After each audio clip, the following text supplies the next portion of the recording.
Hi, my name is Robert Oncoy, and thank you for joining me on this video on paragraph. Now, if you're interested in what I'm doing here, feel free to follow me on YouTube and follow me on the Telegram group, Great English to Go. Let's begin. So imagine the teacher gives you this task. Write a paragraph about pets. Choose an animal you like, and you can either state why you like them or talk about something interesting about them or just describe what they look like. Well, let's see some example paragraphs. Is this good or is it bad? Pause the video and have a read.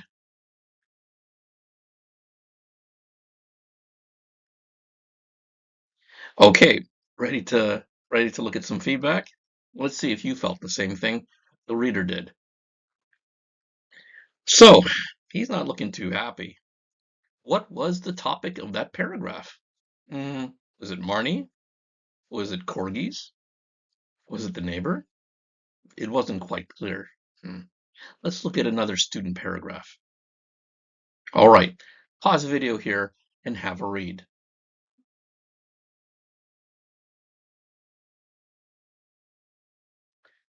Ready to compare your notes with another reader?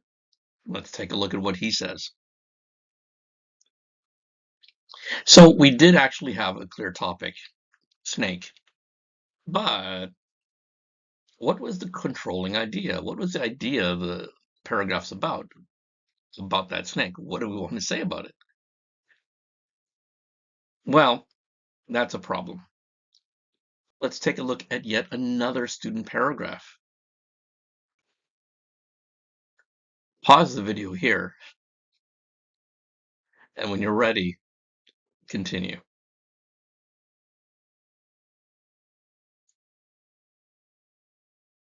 Okay, I bet you had some questions about this one. Let's take a look. Hmm. Well, this does appear to have a topic sentence. The topic sentence has a topic word like cats and a controlling idea of four legs. But yeah, there's something wrong with it, right? I don't really know that we needed that many sentences to develop the idea that cats have four legs. So maybe the controlling idea is too narrow. You could have just written one sentence and that's it. That wouldn't be a paragraph. Here's another paragraph. Have a read, have a pause and read before we continue.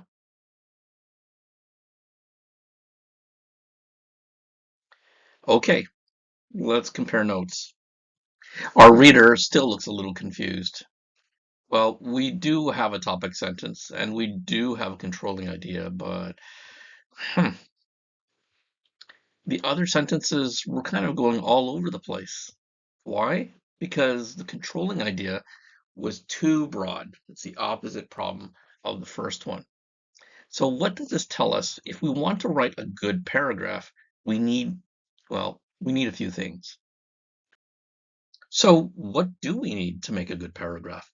A paragraph is more than just a bunch of sentences you put together. In fact, we do need a topic sentence. It should start the paragraph and include two parts, topic and a controlling idea that tells us what we're going to say about that topic. Controlling idea should not be too broad. If it's too broad, then the sentences that follow in the paragraph might go here, there, and everywhere, and it's really hard to bring it together. It should also not be too narrow.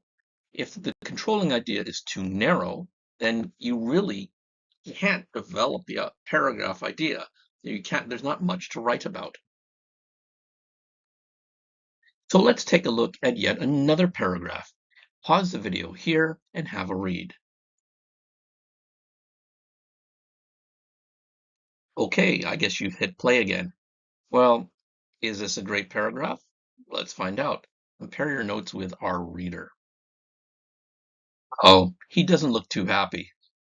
Let's see what's wrong.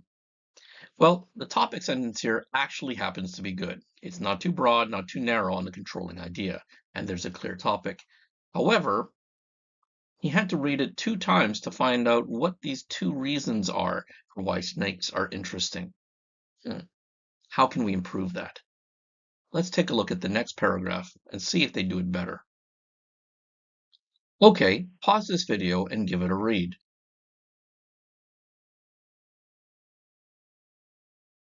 All right, was this paragraph easier to read than the previous one? Let's compare notes with our fellow reader. So, let's see what he has to say. Looking a little bit consternated. While he has something positive to say, the blue words actually help him follow the ideas easily. And here he can identify, just at a glance, how many points the student gives. It's not 2, this time it's 3. He can clearly see when the student tries to explain one of those points or gives an example. Now, he is a little bit irritated about seeing the word cats, but that's another issue. Let's take a look at the next paragraph. All right, here is another dog paragraph. Pause the video and read this carefully. Is it better than the last one? Compare notes after. Wow, apparently that paragraph was so good, our friend grew hair and a beard. Anyways, let's see what he has to say. He liked it. The words in red, which we refer to in English as reference and pronouns, help reduce the amount of repetition that can happen in your writing. It makes things easier to read. So let's come to it. What makes a good paragraph? All right, we already know we need a topic sentence with a clear topic and a controlling idea that is not too broad or not too narrow. Now, we do need supporting sentences that can provide 2 to 3 different reasons or different points about that controlling idea. It's not just a sentence, it's a supporting sentence. And in addition to those supporting sentences, we need to have explanations and examples. Explanations talk about why or how, and examples give details about who, what, when, and where. We also have linking words that help us identify the supports and the details.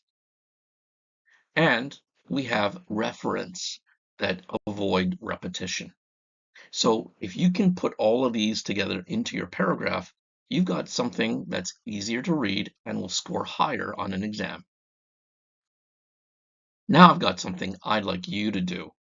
In addition to hitting like on this YouTube video or even joining my channel, I'd like you to scan this QR code or go to this URL and practice what you've learned in this video. These links will bring you to a Google Doc that I've published to the web so you can practice making or improving on some model paragraphs. I've also included for my IELTS students IELTS style paragraphs that have the same problems.